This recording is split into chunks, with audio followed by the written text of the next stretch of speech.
বেশি বেশি পাবলিক বোধহয় বানানোর গর্জন বইটা নেন। আমারও টাইম অফ ভ্যালু, আমার সময় দাম আছে।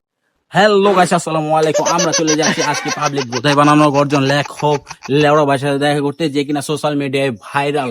তো চলুন সরাসরি তার সাথে দেখা করা যাক। শুরু করেন তাড়াতাড়ি প্রশ্ন করেন।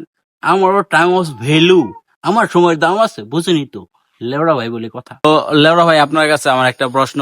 সবার আগে আপনার প্রশ্নটা হলো আপনার গেঞ্জিটা নিয়ে, যে আপনার যতগুলা ভিডিও দেখা গেছে সব এই গেঞ্জিটা নিয়ে। তো আপনি যে এই গেঞ্জিটা নিয়ে ভিডিও বানান, তো এই গেঞ্জিটার ভিডিও বানানোর মানেটা কি বলবেন? তো আপনার প্রশ্ন শুনে আমি খুব খুশি হয়েছি। আমি যতগুলো ভিডিও বানাইছি সব এই গেঞ্জি পরে বানাইছি। আমি চিন্তা করতেছি যে আপাতত এরপরেও যত ভিডিও বানামো সব এই গেঞ্জি পরে বানামো। পরবর্তীতে যদি দেখি যে এই গেঞ্জিটা ছিঁড়া গেছে বা অনুপযোগী, তখন একটা চিন্তা ভাবনা করবো। আর এই পাবলিক বোধাই বানানোর গর্জন যতদিন চলবো ততদিন তো চলবেই।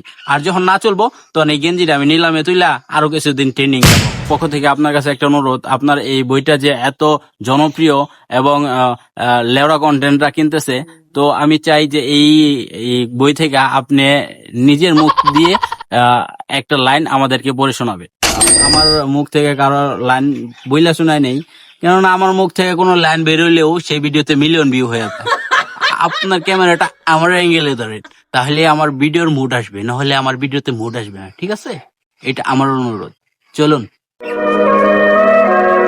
অনুপ্রেরণার নামে সহজ সরল মুরগি ধরি, 100 টাকার বই 1000 টাকায় বিক্রি করি, গ্রামের সহজ সরল মানুষের টাকা মেরে খাই, তাই নাম আমার লেওড়া ভাই। পৃষ্ঠা নাম্বার 1, চুদলিং পং। Million view, million million million হবে।